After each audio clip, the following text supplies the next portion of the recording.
since Ohio State's got a depth of options, where is Maryland's defense most vulnerable? Yeah, absolutely. I think their weakness on the defensive side of the ball is in the run game as well. We think back to last year where Dallin Hayden had his breakout game, scored 5 times, and really just carried the Buckeyes all day. Where CJ was kind of struggling. If you look back, statistically speaking, he didn't have it that day, and Ohio State was able to lean on the run game.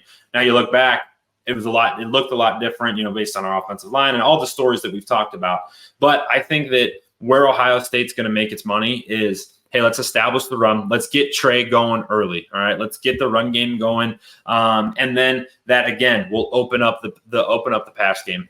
Let's be honest about it. They're not going to let Marvin beat you, and I think that we're used to seeing that. So is it going to be a big Emeka game? Probably. Is it going to be a big Cade Stover game? Yes, probably early.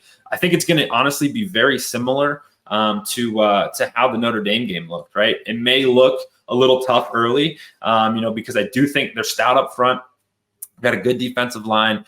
They get after the quarterback, not crazy, but they have a fair amount of sacks on the season. Got a couple guys with a pair of sacks, which that's leads me to believe they got a stout defensive front.